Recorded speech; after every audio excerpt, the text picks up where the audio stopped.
इब्राहीम अलैहिस्सलाम ने 200 ऊंटों की कुर्बानी दे दी। यानी 200 ऊंट अल्लाह की राह में कुर्बान पहले 100 बाद में 200। मगर फिर तीसरी रात। Hi friends, welcome back to our channel. मैं हूँ पैडी और मैं हूँ प्रतीक्षा। और आज हम वीडियो लेके आया। आज बकरा ईद है, आप सभी को ढेर सारी शुभकामना। और हम यह जानना चाहते हैं कि आप लोग आखिर बकरा ईद क्यों मनाते हैं, और क्योंकि इसे भी जानना था कि आखिर हमारे यहाँ भी आज एकादश है और बहुत ही पवित्र दिन है आज का। तो आप बकरा ईद क्यों मनाते हैं? मुसलमान कुर्बानी क्यों करते हैं? बकरा ईद क्यों मनाते हैं? आखिर इस दिन क्या हुआ था? नूर हदीस चैनल से हमने वीडियो लिया है क्योंकि हमें जानना था कि बकरा ईद आखिर क्यों मनाते हैं, बकरे की कुर्बानी क्यों देते हैं, इसके पीछे का रीज़न हमें जानना है। तो इसलिए हमने ये वीडियो चूज़ किया है और तो ख़ास करके इसे ही जानना था क्योंकि वो सोच रही थी कि आखिर इस दिन क्यों मनाते हैं। लेकिन देखते हैं वीडियो और हमारे साथ इस वीडियो को देखिए और चैनल पे नए हो तो सब्सक्राइब कीजिए। तो चलो वीडियो देखते। प्यारे दोस्तों, अस्सलाम वालेकुम। जैसा कि आप सभी को मालूम है कि कुछ ही दिनों के बाद में बकरा ईद आने वाली है और बकरा ईद के मौके पर मुसलमान जानवरों की कुर्बानी देने वाले हैं। लेकिन जैसे ही बकरा ईद करीब आती है तो कुछ नासमझ लोग इसको लेकर तरह तरह के सवाल उठाने शुरू कर देते हैं। वो कहते हैं कि मुसलमान बकरा ईद क्यों मनाते हैं और बेजुबान जानवरों की कुर्बानी क्यों देते हैं, इसके पीछे वजह क्या है। आज की इस वीडियो में हम आपको बकरी ईद को लेकर पूरी मालूमात देने वाले हैं और आपको बताने वाले हैं कि मुसलमान बकरा ईद क्यों मनाते हैं और इस दिन जानवरों की कुर्बानी क्यों दी जाती है।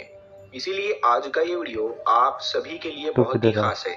आप हिंदू हो या मुसलमान, आप इस वीडियो को आखिर तक जरूर देखें और मेहरबानी करके बहुत ही इंफॉर्मेटिव वीडियो ताकि बकरा ईद आने से पहले पहले ये वीडियो और भी लोगों के पास में पहुंच जाए। तो चलिए शुरू करते हैं। प्यारे दोस्तों, जैसा कि आप सभी को मालूम है कि हर त्योहार को मनाने के पीछे कोई ना कोई वजह या कहानी जरूर होती है। उसी तरह से बकरा ईद को मनाने और कुर्बानी देने के पीछे भी इस्लाम में एक वाकया है।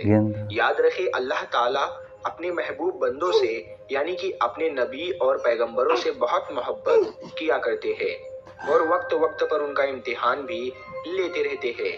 इसी तरह से एक बार हजरत इब्राहीम अलैहिस्सलाम का भी इम्तिहान लिया गया। हजारों साल पहले की बात है कि एक रोज हजरत इब्राहीम अलैहिस्सलाम अपने घर में आराम फरमा रहे थे कि उनकी आंख लग गई, यानी कि आप पर नींद गालिब हो गई।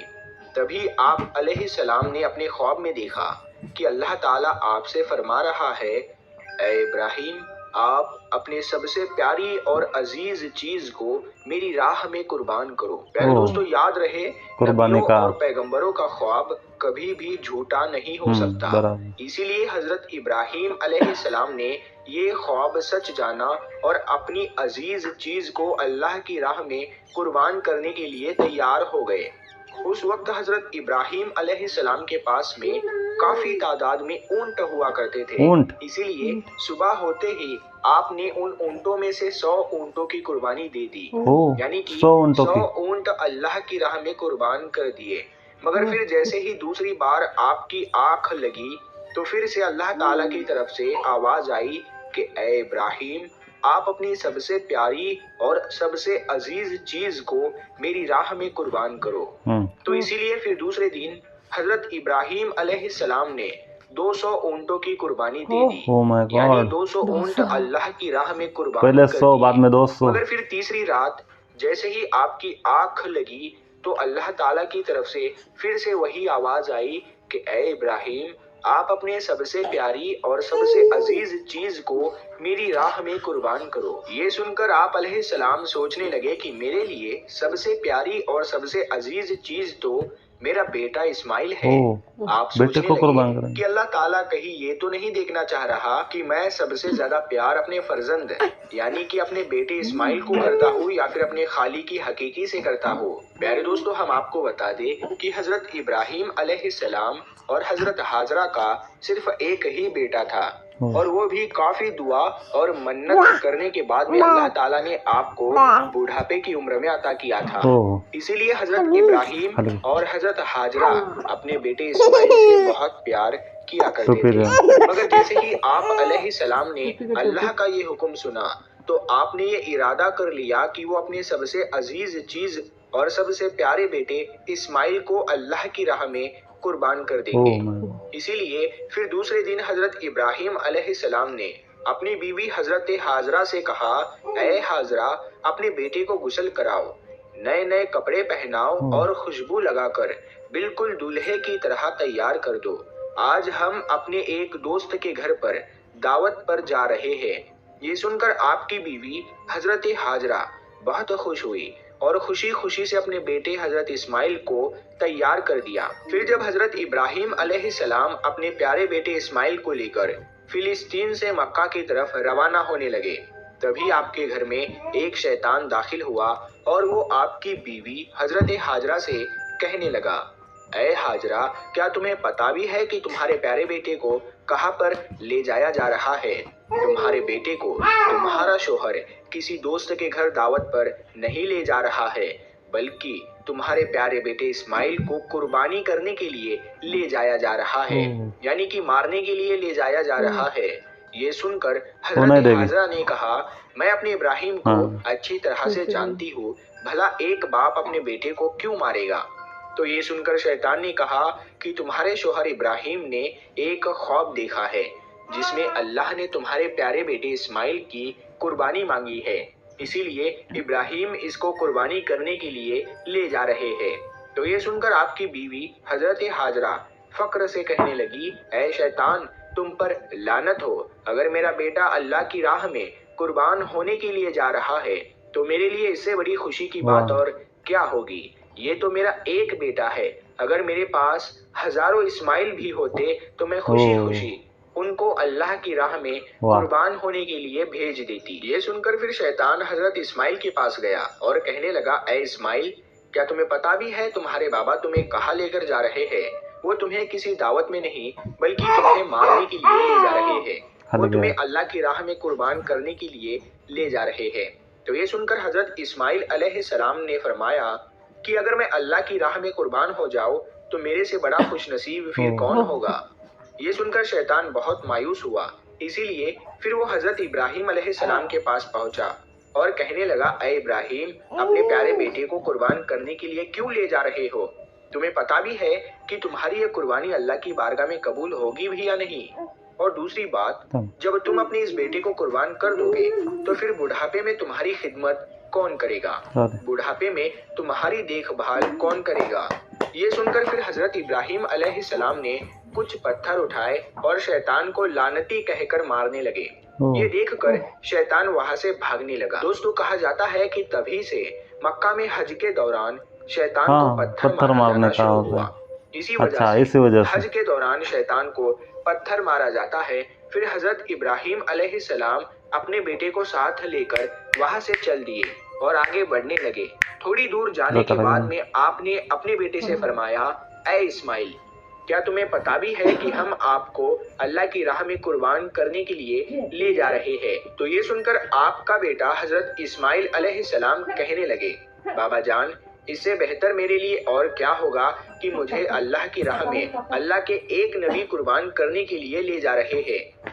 लेकिन बाबा, मेरी एक इल्तिजा है, जब आप मेरा गला काटोगे तो आप वो देख नहीं पाओगे, इसीलिए पहले आप रस्सी से मेरे हाथ और पाँव को अच्छी तरह से बांध लीजिए और मैं चाहता हूँ कि आप भी अपनी आंखों पर एक पट्टी बांध ले ताकि आपको मेरे गले पर छुरी चलाते वक्त तरस ना आ जाए। बस फिर क्या था, हजरत इब्राहिम अलैहिस्सलाम ने अपने प्यारे बेटे इस्माइल के हाथ और पाँव बांधे और अपनी आंखों पर भी पट्टी बांध ली और फिर अपने हाथों में एक छुरी लेकर आसमान की तरफ देखा और कहने लगे, ऐ अल्लाह, अगर आप मुझे 1000 इस्माइल भी देते तो मैं खुशी खुशी के साथ में उन सब को आपकी राह में कुर्बान कर देता। ये कहकर आप वो छुरी अपने बेटे इस्माइल के गर्दन पर चलाने लगे तो इतने में अल्लाह ताला ने फरमाया, ऐ जिब्राइल, जल्दी से जाओ, जन्नत से एक जानवर को लेकर जमीन पर जाओ और इस्माइल को वहां से हटाकर उसकी जगह वो जानवर को रख दो। इब्राहिम इम्तिहान में कामयाब हो गया है। जैसे ही हजरत इब्राहिम अलैहिस्सलाम ने गर्दन पर छुरी को फेरा तो खून बहने लगा, मगर उसके बाद में आपने जैसे ही अपनी आंखों से पट्टी को हटाया तो आपने देखा कि आपके पास में ही आपका बेटा इस्माइल सही सलामत खड़ा हुआ है।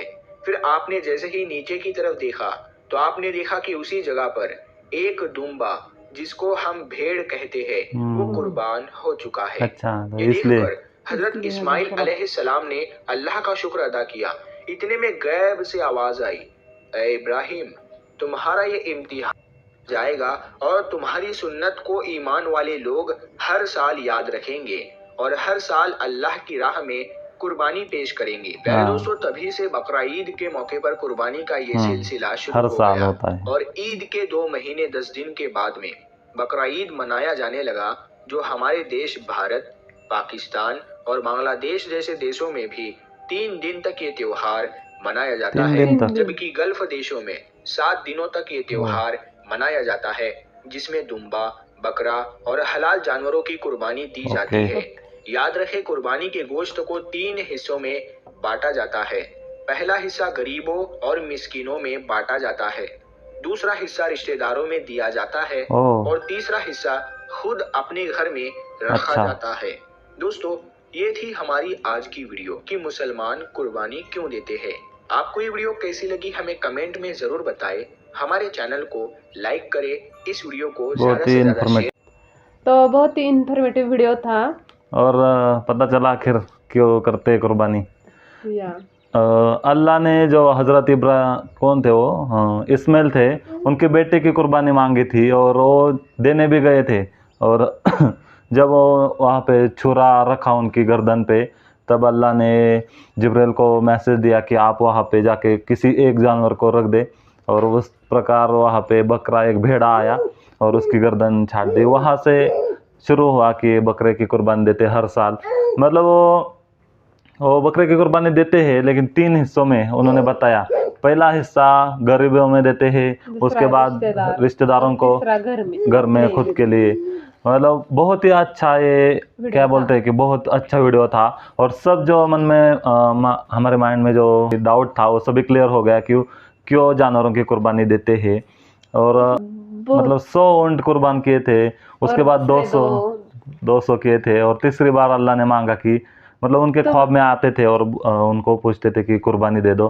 तीसरी बार तो उन्हें अपनी सबसे पसंदीदा चीज़ बोली और वो थी उनका लड़का। तो वाकई में ये वीडियो काफ़ी अच्छा था। और आपको कैसा लगा ये वीडियो हमें कमेंट करके बताइए। अगर वीडियो पसंद आया तो वीडियो को लाइक कीजिए, चैनल को सब्सक्राइब कीजिए। तो सच में बहुत ही अच्छा वीडियो था, तो वीडियो को लाइक कीजिए, शेयर कीजिए और कमेंट कीजिए।